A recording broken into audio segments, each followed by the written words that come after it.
এবার Donald Trump ইউএসের অবৈধ অভিবাসীদেরকে অর্থ সহায়তা দেওয়ার ঘোষণা দিল।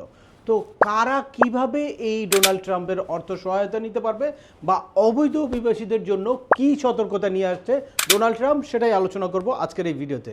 চলুন শুরু করা যাক। তার আগে বলে নিচ্ছি, যারা আমাদের চ্যানেলে নতুন বা আমাদের চ্যানেলটি এখনও সাবস্ক্রাইব করেনি, please hit the subscribe button. আর যারা অলরেডি সাবস্ক্রাইব করেছেন তাদেরকে অসংখ্য ধন্যবাদ।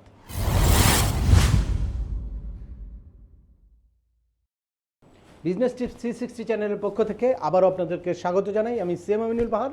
আমাদের এই চ্যানেলে ইউএসএর ভিজিট, পড়াশোনা, ওয়ার্ক পারমিট এবং মাইগ্রেশন সংক্রান্ত বেশ কিছু আপডেটেড ইনফরমেশন আছে। আপনারা যারা যেই টপিক্সে ইন্টারেস্টেড, দয়া করে ওই রিলেটেড সকল ভিডিওগুলো দেখবেন।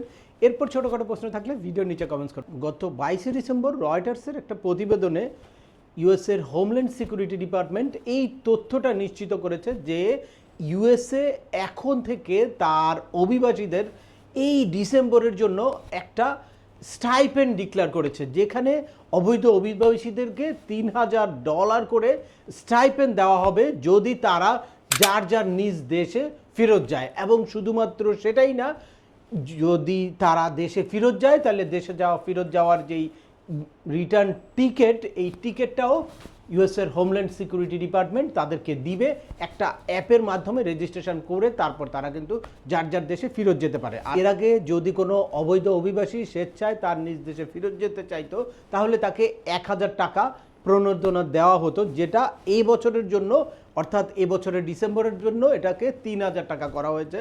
তো হোমল্যান্ড সিকিউরিটি জানিয়েছে যে এই অফারটা কিন্তু সকল অবৈধ অভিবাসীদের দ্রুত গ্রাব করা উচিত, কারণ যদি তারা এই অফারটা গ্রাব না করে 2026 থেকে হিউজ পরিমাণে গ্রেফতার কর্মসূচি নিবে এবং বিভিন্ন ডিটেনশন সেন্টার তৈরি করবে। বিভিন্ন এজেন্টদের মাধ্যমে সকল অবৈধ অভিবাসীদের খুঁজে বের করে তারপর কিন্তু তাদেরকে গ্রেফতার করবে এবং জোরপূর্বক তাদেরকে নিজ নিজ দেশে ফেরত পাঠাবে। তাই আপনারা যারা অবৈধ অভিবাসী আছেন ইউএসএতে, হয় আপনারা বিভিন্ন কেসে যে কোনো একটা কেস ফাইল করে একটা কেসের প্রক্রিয়ার মধ্যে থাকবেন, আর যদি কোনো কেসে আপনারা সুইচ করতে না পারেন তাহলে দ্রুত আপনারা আপনাদের নিজ দেশে ফেরত যাবেন। যদি আপনারা স্বেচ্ছায় ইউএসএ থেকে বেরোয় আসেন তাহলে পরবর্তীতে আবার যে কোনো প্রক্রিয়ার মাধ্যমে ইউএসএতে ঢুকতে পারবেন।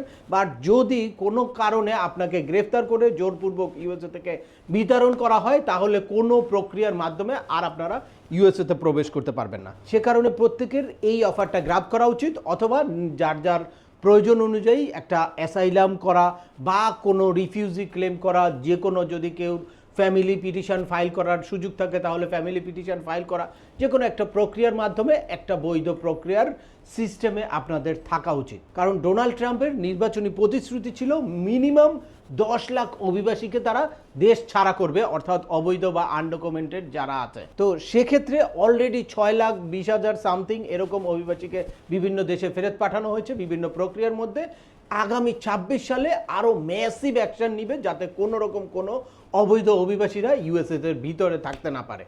আর যারা আপনারা বৈধ প্রক্রিয়ার মধ্যে আছেন তাদের হতাশ হওয়ার কোনো কারণ নেই। আপনারা সবসময় প্রস্তুত থাকবেন যে আপনারা কোন প্রক্রিয়ার মধ্যে আছেন বা কোন কেসের মধ্যে আছেন, রিফিউজি ক্লেম করেছেন বা অ্যাসাইলাম ক্লেম করেছেন, সেইগুলা ডকুমেন্টগুলো আপনার কেসের একদম কারেন্ট স্ট্যাটাসটা আপনারা আপনাদের ডকুমেন্টগুলো সাথে রাখবেন। অ্যাট দ্য সেম টাইম সবসময় আপনাদের মোবাইল নাম্বার এবং অ্যাড্রেসটা আপডেটেড রাখবেন। যে কোনো সময় কেসের প্রয়োজনে আপনাকে যাতে গভর্নমেন্ট থেকে কল করলে বা আপনার অ্যাড্রেসে কোনো নোটিশ পাঠালে আপনি যাতে পেয়ে যান। কোনো কারণে যদি আপনার মোবাইল নাম্বার বা অ্যাড্রেস যদি ট্র্যাক করতে না পারে তাহলে কিন্তু তারা আপনাকে যে কোনো সময় গ্রেফতার করতে পারে এবং গ্রেফতার করে আপনার দেশে ফেরত পাঠাতে পারে।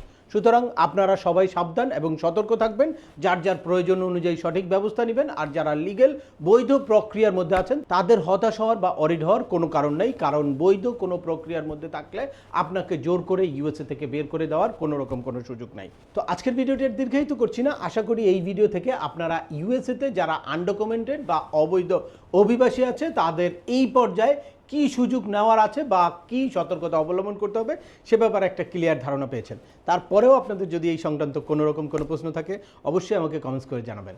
আর ভিডিওটি ভালো লাগলে বা তথ্যবহুল মনে হলে লাইক দিয়ে আপনার বন্ধুদের মাঝে শেয়ার করে দেবেন যাদের এই ইনফরমেশনগুলো অত্যন্ত প্রয়োজন। আবার দেখা হবে নতুন কোনো গুরুত্বপূর্ণ টপিকস নিয়ে। সে পর্যন্ত সবাই ভালো থাকবেন, সুস্থ থাকবেন এবং আমাদের চ্যানেলের সাথেই থাকবেন। আল্লাহ হাফেজ।